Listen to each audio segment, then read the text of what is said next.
तो आजकल हर तरफ ऑनलाइन डिग्री की चर्चा है ना? खासतौर पर भारत में ऐसा लगता है जैसे इनकी एक लहर सी आ गई है। पर सवाल यह है कि क्या 2025 में ऑनलाइन डिग्री करना सच में एक स्मार्ट मूव है? आइए इसी सवाल की तह तक चलते हैं। जरा सोचिए, 2020 में सिर्फ 3 यूनिवर्सिटीज थीं जो लीगली ऑनलाइन डिग्री दे सकती थीं, और आज ये आंकड़ा 80 के भी पार पहुंच चुका है। ये सिर्फ एक जंप नहीं है, ये तो एजुकेशन सेक्टर में एक तरह की क्रांति है।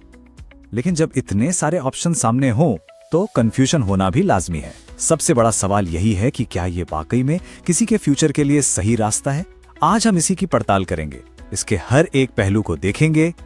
तो चलिए सबसे पहले समझते हैं कि ये ऑनलाइन डिग्री का बूम आखिर है क्या। मतलब ये जो इतनी तेजी से बढ़ा है, इसने स्टूडेंट्स और वर्किंग प्रोफेशनल्स के लिए कई नए रास्ते खोल दिए हैं। देखिए, जो बात सबसे ज्यादा हैरान करती है वो है इसकी स्पीड।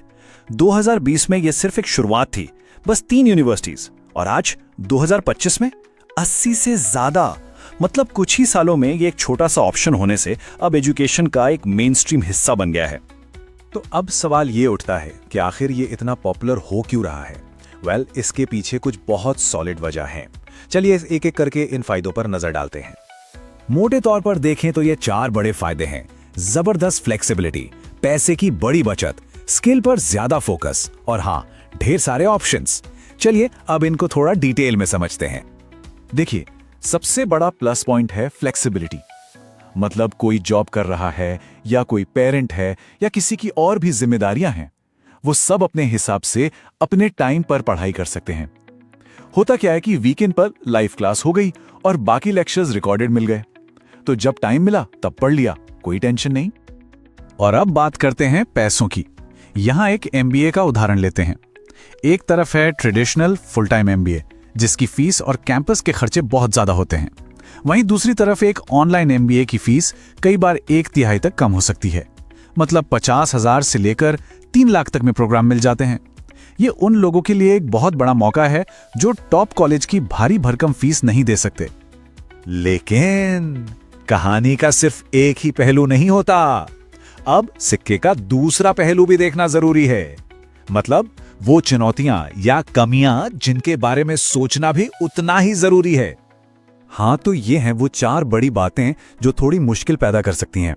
पर्सनल इंटरेक्शन की कमी, बहुत ज्यादा सेल्फ डिसिप्लिन की जरूरत, कुछ कंपनियों का शक, और हाँ, कभी-कभी टेक्नोलॉजी से जुड़ी दिक्कतें। तो सबसे पहली और शायद सबसे बड़ी कमी वो है पर्सनल टच का ना होना। मतलब प्रोफेसर और क्लासमेट्स के साथ वो जो आमने सामने बैठकर बात होती है, वो यहाँ नहीं मिलती। ऑनलाइन प्लेटफॉर्म कितने भी एडवांस क्यों ना हो जाएं, वो उस असली ह्यूमन कनेक्शन की जगह नहीं ले सकते, और ये एक बहुत बड़ा कॉम्प्रोमाइज है। और ये बात बहुत जरूरी है, सेल्फ डिसिप्लिन। देखिए, रेगुलर कॉलेज में तो एक पूरा सिस्टम होता है जो आपको ट्रैक पर रखता है। असाइनमेंट की डेट, क्लास का टाइम, सब कुछ। पर यहां सब कुछ खुद करना पड़ता है। खुद को ही धक्का देना पड़ता है कि चलो क्लास अटेंड करो, लेक्चर देखो, असाइनमेंट पूरा करो। कोई पीछे पड़ने वाला नहीं है। एक और सच्चाई ये भी है कि हाँ, ऑनलाइन डिग्री को अब लोग एक्सेप्ट करने लगे हैं, लेकिन कुछ इंडस्ट्रीज, खासकर रिसर्च जैसी फील्ड्स में, आज भी ट्रेडिशनल डिग्री को ही ज्यादा वैल्यू देती हैं।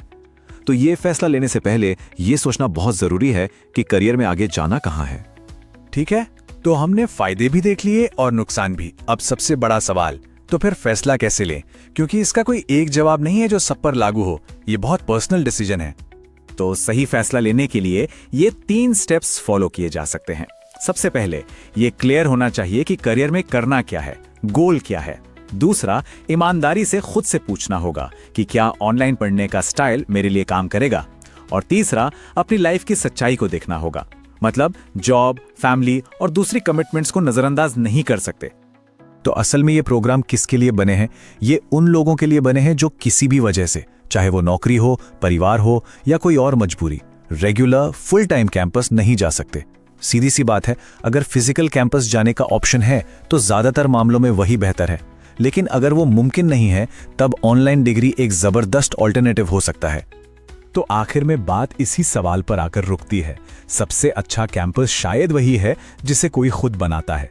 सवाल यह है कि क्या कोई इसे बनाने के लिए तैयार है? क्योंकि ऑनलाइन डिग्री में कामयाबी पूरी तरह से इसी बात पर निर्भर करती है कि कोई अपनी लर्निंग की जिम्मेदारी उठाने के लिए कितना तैयार है।